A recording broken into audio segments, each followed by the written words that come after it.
मैंने पूछा आरसीएम के पैसे से कि मेरा पीछा कब छोड़ेगा। इधर 12 से 14 घंटा गाड़ फाड़ काम करने के बाद भी बहनचोद कुछ बच नहीं रहा है और इस भोंसड़ी वाले का पैसा पीछा ही नहीं छोड़ रहा है। जिस चीज पे हाथ रखता हूँ मेरी हो जाती है। तो मजे में आप सब, क्या आप कम समय में करोड़पति बनना चाहते हैं? क्या आप चाहते हैं कि आपके झांटों से ज्यादा आपके पास गाड़ियां हो, बंगले हो, हर शहर में खुद का घर हो, खुद का प्राइवेट जेट हो और तो और खुद का हवाई अड्डा हो? अगर हाँ तो मुबारक हो, आप बर्बादी के बहुत निकट हैं, क्योंकि MLM मल्टी लेवल मार्केटिंग आपका चूतिया ऐसे काटती है जैसे किचन में रोज सब्जी। और आज हम सुनेंगे इसी फील्ड के महारथी रवि OP शर्मा की दास्तान। तो बिना ज्ञान पहले बढ़ते हैं अपने मंजिल की ओर।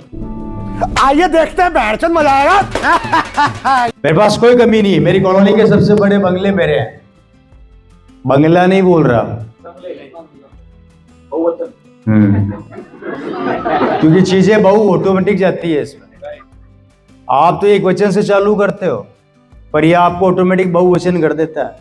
ये बात सही है, एक वचन में यही आता है और बहुवचन में वो लोग आते हैं जिनको ये चूना लगाया होता है, और फिर वही लोग लाठी में चूना लगाकर इसके चूतड़ पर सुबह शाम बजाते हैं। आज हर बड़े शहर के अंदर मेरे खुद की प्रॉपर्टी है। कोई बताओ इसे, जहां 5 रुपए दे करके अपना मोबाइल चार्ज करवाता है, उस जगह को खुद की प्रॉपर्टी कहना मजाक नहीं अपराध है। मेरा बैंक का मैनेजर मुझसे परेशान है। मेरा बैंक का मैनेजर मेरे को बुला के बोलता है, ओए रवि इधर आ। मैंने कहा हाँ बोलिए।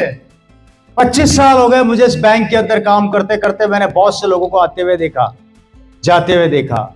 मैंने अच्छे अच्छे करोड़पतियों को देखा जो पैसा जमा कराते हैं, निकालते हैं। तू पहला ऐसा आदमी जो हमेशा निकालता ही निकालता, जमा कभी नहीं कराता। सबसे पहले तो उस मैनेजर का किसी अच्छे डॉक्टर से इलाज होना चाहिए जिसने ये बात कही है। और आप बातें हैं पैसे पे, तो जमा करने के लिए पैसे चाहिए होता है। और जरा इससे देखो, जिस दिन ये चेहरा बैंक में नजर आ गया उस दिन सारे बैंक वाले हड़ताल पे बैठ जाएंगे, क्योंकि ये चेहरा बैंक में छोड़ो आधार सेंटर पर भी जाना मना है। 24वीं एनिवर्सरी में रवि शर्मा अपनी खुद की वैनिटी वैन में आए, जिसका काम दिल्ली में चल रहा है। 1.5 करोड़ की वैन तैयार करवा रहा हूं। हाँ, और उस वैनिटी में तुम बैठकर ब्रह्मांड के ऐसे गोले पे जा सकते हो जहां परियां दोपहर में भी सब्जियां बेचती हैं। अगर शाहरुख खान रह सकता है तो हम उससे कम में क्या।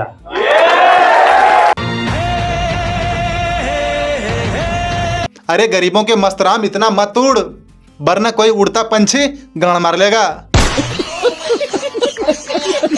इंटरनेशनल एयरपोर्ट पे मिल जाएगा आपको मून ब्लैंक की गोल्ड वॉच पड़ी हुई थी। सिंगल पीस था, लिमिटेड एडिशन का। वो भी देख रहे थे, मैं भी देख रहा था, और सेल्समैन हमें देख रहा था। हाँ, क्योंकि सेल्समैन जानता था कि तुम शकल से ही चोर दिखते हो, क्योंकि भांग के नशे में ये लोगों की बकरियां चुराता है रात में।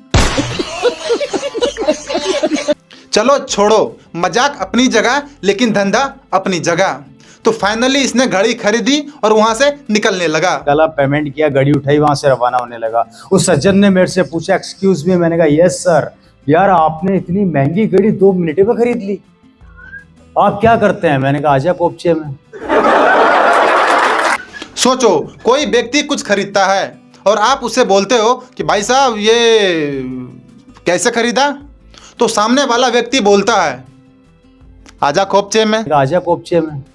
किसी और का तो नहीं पता, लेकिन मैं उसी समय अपने दांतों से उसकी नाभि काटकर जान से मार दूंगा। मैंने एक बार गलती से आरसीएम के पैसों से पूछा, क्या राम सर, मैंने पूछा आरसीएम के पैसे से कि मेरा पीछा कब छोड़ेगा, तो पैसे ने जवाब दिया गलती किसने करी। जरा देखो इसे, शकल पर मुठीलापन छा रखा है, लेकिन बातें सुनो इसकी। इधर 12 से 14 घंटा गाड़ फाड़ काम करने के बाद भी बहनचोद कुछ बच नहीं रहा है, और इस भोंसड़ी वाले का पैसा पीछा ही नहीं छोड़ रहा है। कैसे कैसे लोग रहते हैं यार यहाँ पर। जरा देखो इन सबको, नीचे जमीन पर ऐसे बैठा है जैसे सबिता भाभी सबको अब एक खिचड़ी बांटेगी। नहीं, बातें कितनी ऊंची ऊंची पेली जा रही है। अरे कम से कम कुर्सी तो लगवा देते। जब तक जिंदा है आता रहूंगा, रुकने का नाम लूंगा नहीं है। वो तेरा प्रॉब्लम है, तू कहाँ डाल रहा है कहाँ नहीं डाल रहा है। इसका पैसा बहुत जिद्दी है, क्योंकि पैसा इस चूतिया को बोलता है। वो तेरा प्रॉब्लम है, तू कहाँ डाल रहा है कहाँ नहीं डाल रहा है। अरे वो पैसा है, हवा नहीं कि जब तक तू जिंदा है तेरे फेफड़े में आती रहेगी।